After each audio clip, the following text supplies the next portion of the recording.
Team Junkyard Dog here today, and we're doing a little bit of a mail call.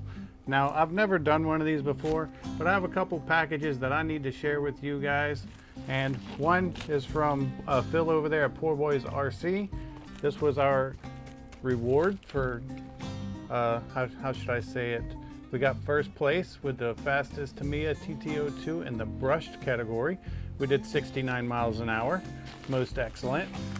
And then I just got this vintage RC from my childhood from way back in 1985. And this was spurred from a conversation with Andy with Palm Beach Bots. He had showed me a picture of an old RC he had, and it got me curious. So I went on eBay and happened to find the exact same one that I had from when I was a kid. So we're gonna open this and check this car out as well. It's made by Nikko, N-I-K-K-O. But first, we're gonna get into this. This is our prize. This is our reward for winning first place in the brushed category. And this is what Phil sent us. And I will be divvying this up with Mark because he was in the contest with me. And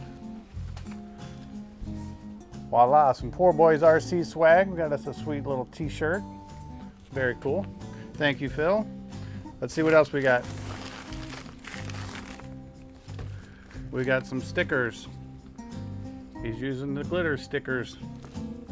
We got a couple of these. 2 of everything. And we got 2 of the standard non-sticker Poor Boys RC. And we got this super stock motor by Tamiya. Brand new. I can use this one inside my speed run car because we beat the crap out of that car. That car was meant to be a replica of a movie car, and this challenge happened to pop up, and so it got converted into a speedrun car, and it definitely took its licks and lumps. Needless to say, it probably needs a little bit of repair at this point. But check out this super stock motor right here. That thing is beautiful. So we're gonna have to find a home for that. So on top of that, we also received some batteries and from the prize fund, and this was from Paul at Right Place RC, and we got 2 of these Eugenics 2S packs. They're 50C 7.4 volt, so 2S 50C 2200 mAh packs. We got 2 of these for absolute free to go with that motor. Very, very nice. Thank you so much, Right Place. And Right Place also, we did a sticker exchange, and I have an exchange lined up with MS Fundraiser as well. So if you see this video, I haven't forgotten about you. I've just been doing a bunch of crazy stuff. But Paul at Right Place has sent us a couple of stickers, and we have added them to our cabinet over there. And this is what his sticker looks like. So thank you, Right Place. Check out his channel. He does some really cool stuff. Right now he's building a 4-wheel steer truck. That's pretty cool. He also sent me a Winter Storm Series sticker and a Eugenics sticker. I said Eugenics, but it's Eugenics. And of course I sent him a sticker pack as well. Okay, so now we're going to carry on to the package that I've been waiting to open. I decided to share this moment with you guys because why not, right? You got to do something different once in a while. I've been really busy with cosplay. If you look in the back up there, you can see Chica from Five Nights at Freddy and Monty Gator. We're doing full suits for those. I have to have them ready in 7 days. And I'm also building robots for the event at MegaCon. I have 5 3-pound robots and 2 1-pound robots that I'm building. I'm almost done with the bots. I'm almost done with the costumes, and I have a week to go. So I'll be cutting it close, but I think I can get it done. So let's go ahead and open this up. Now this was called the Turbo Aero, is what's supposed to be in this box. I haven't opened it yet. It was from 1985, and I grew up in a household with not a lot of money. So if I got an RC that was actually like not drive-by-wire, it was a full function RC, it was rare, and I really, really enjoyed them. And I only got to drive them so much because batteries were expensive in 1985. But let's go ahead and see. Now, a big problem with the Turbo Aeros are the wings. They get broken very easily, and most of the ones that you look at have a broken wing. This one is supposed to have a good wing. Let's get this cut open here. Now I do have a 1982 Audi Quattro. We'll put that in a different video. This is the transmitter. No back. I guess I should have expected that. Good thing I have a 3D printer. But check it out. You have low, and then you just slide over and go up to turbo, baby. And then you had reverse, you had right and left. This is one of the first RCs, full functional RCs that I've ever had. And that brings back memories just looking at that controller, the old 9-volt battery controllers. All right, here's the Buggy. In case you don't know, it is a Buggy. This was sold at Walmart, I believe, back in the 80s. And I even had a little track in my backyard that I made for this thing. And I almost caught the house on fire one time trying to recharge non-rechargeable batteries because I really wanted to keep playing with the car and didn't have the batteries. And back in the day, rechargeable batteries were okay if you had some, but they didn't put out the power that the alkalines put out. It's different today with lithium technology. But let's see, please let the spoiler be intact. It's looking good so far. My seller likes bubble wrap, thank goodness.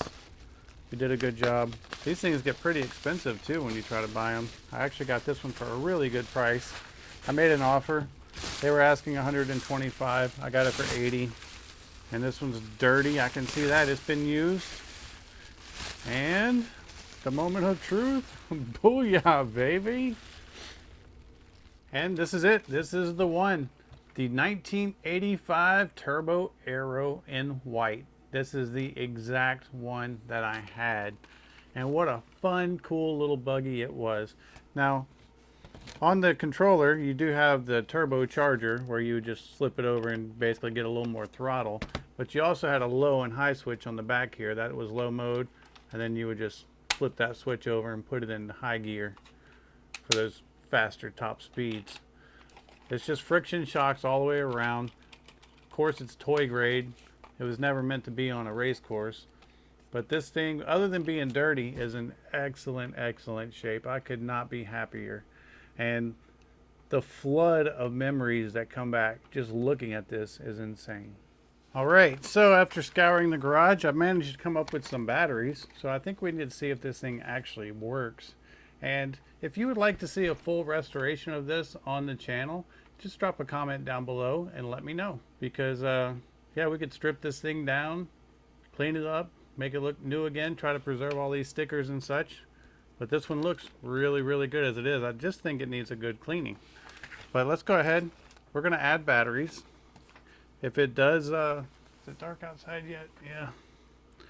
We'll add some run footage to this if it does actually work. Well, I'm not seeing any lights on the transmitter. Come on, transmitter. Maybe I put the battery in backwards. Maybe the little light bulb just burned out. Let's put some batteries in the car and find out for sure. Takes 8 AA batteries. And back in 1985, when you don't have a lot of money and you're a kid, that was hard to come by. Tell you the funny story of how I tried to recharge the batteries once is I figured, hey, I got this old lamp, right? I'll just cut the cord off. I cut the cord off. And I was smart enough with electricity to know not to touch certain things. But I cut the cord, I stripped the wires off the end, and my thinking was, well, I'm going to plug this cord in and hold these 2 wires. You know, by the insulation, of course.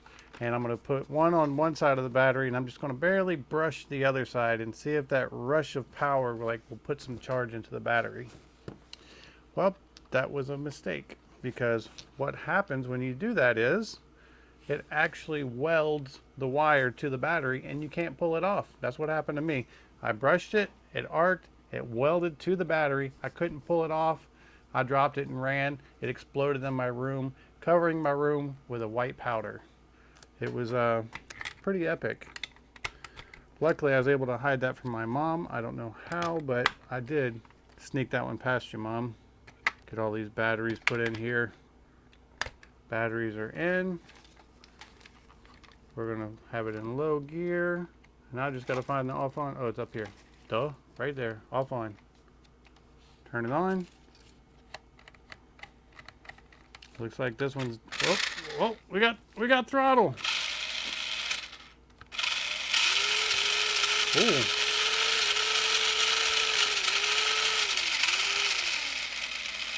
And the throttle's stuck.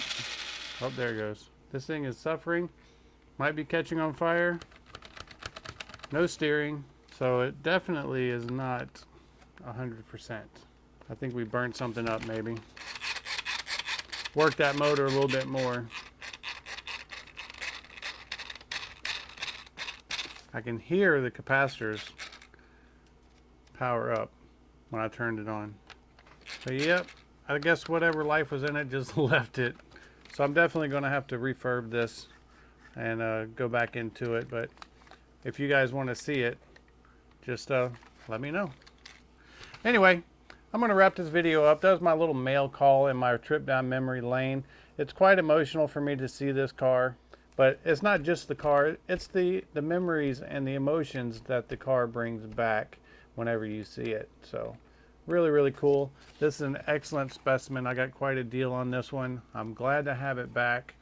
And it's definitely going to be a shelf queen, but I am going to get it fully functional again. And maybe I'll upgrade it slightly since everything's broken. Maybe it's... Make sure you turn it off. It's trying to come back to life. But, you know, maybe I'll do some upgrades like a proper steering servo and a new motor or something like that. But I'm not going to go over the top with it. But I do want to make sure that it's fully functional. Until next time, we're Team Junkyard Dog, and we're out.